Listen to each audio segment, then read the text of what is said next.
What's up guys? Welcome back to my channel. For today's video is gagawa tayo ng sound check using the Yoshimura Sound Blast para sa CRF 150L. So first is we will remove first the stock muffler ng CRF 150L. So kailangan natin tanggalin yung mga plastic sa sides para mas maka-install kayo ng mas mabuti. Kasi if hindi nyo remove yung plastic, mas mahirap ma-install yung pipe. So ito yun na yun. Itong Yoshimura na ito guys is made in USA. And then meron itong power bomb na napakalaki. Then ito ay pwede sa 63mm to 66mm na naka-bore up. Kahit stock pwede siya. So yung ibang muffler kasi is maliit yung pipe niya. So di siya advisable for the bore up na CRF na naka-bore up kit. So first we'll remove the nuts and install the elbow. Yan. So napakadali lang ma-install ito guys. So no need na mag-springs kagaya ng mga muffler ngayon na like FMF. Kailangan mo pa ilalagay yung mga springs. Ito is no need na to put some springs. So yan yung napakaganda nito is no springs needed. So yun perfect fit for CRF 150L. Yung elbow niya sakto lang yung bend. Then connect nyo lang, insert nyo lang guys. So set nyo lang. Then make sure na hindi pa masyado nakalock yung sa may elbow or yung sa may bore para makasetting kayo ng mas mabuti. So meron itong bolt dito. So you can, it's up to you guys if you will put the bolt or not. Kasi sa amin is hindi na namin nilalagay. Para okay naman siya, stable naman. So may iba na customer or mga users nilalagay talaga yung mga bolt dito. Pero para sa akin no need na dahil fixed naman yung bracket niya sa may canister. Yan. So try natin na ilalagay yung bolt. So yan guys.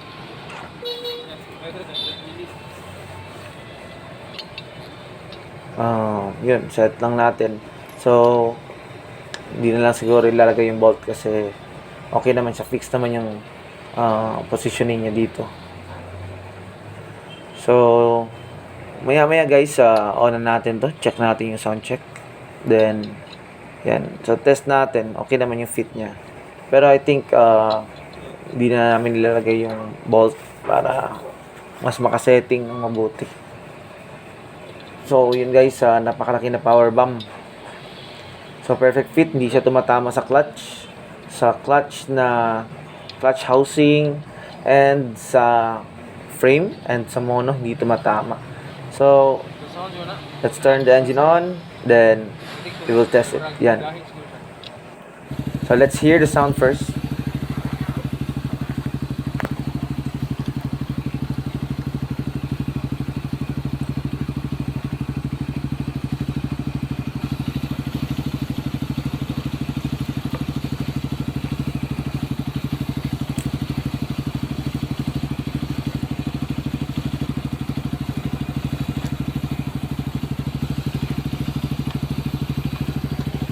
So yun guys, very nice yung sunblast natin.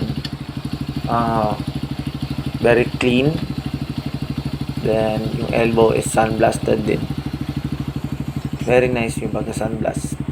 Kasi merong iba guys, painted lang yung sunblast. Siguro sa mga Indonesian pipes. So meron yung mga fake sunblast. So, ito naman guys is original sunblasted. Very nice tingnan.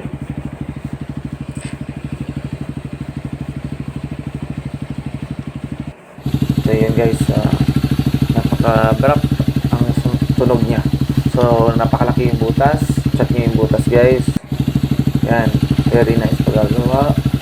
Made in USA.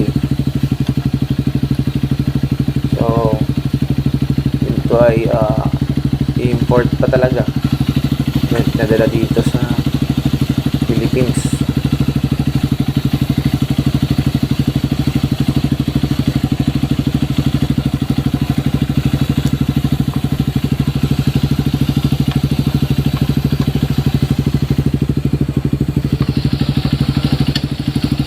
So yung clearance is very nice.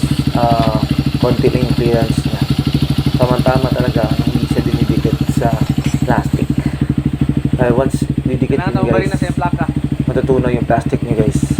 Lalo na sa mga hard trail.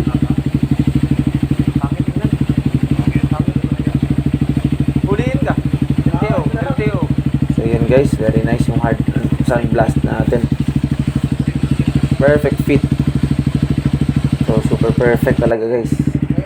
Yung clearance niya sa plastic, very nice. Then yung design niya, Yoshimura, Japanese character.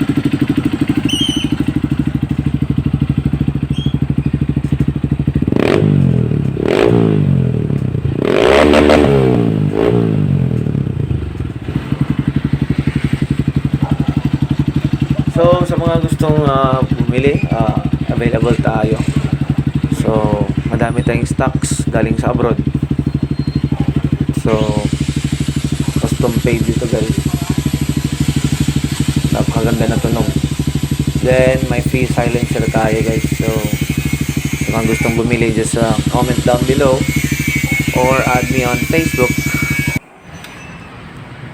Then check nyo guys kung okay ba talaga, dahil based on feedbacks sa mga customer,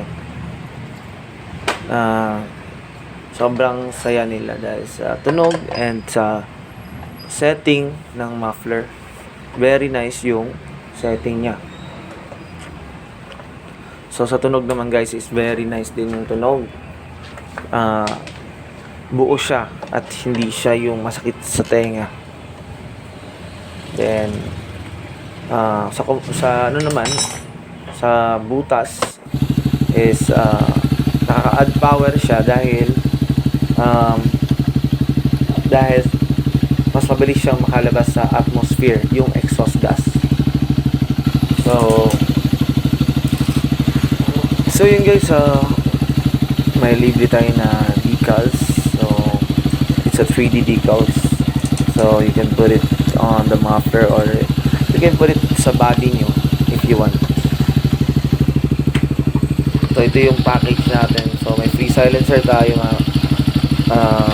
free silencer sa mga gustong mag daily drive para hindi kayo mahuli sa LTO. So kung mag trail naman kayo guys, you just easily remove the silencer. So papadala ko yun sa inyo guys. So we will return the plastics na and the seats. So I hope you like this video. Like and subscribe on my YouTube channel. See you in my next vlog. Bye guys. Bye guys.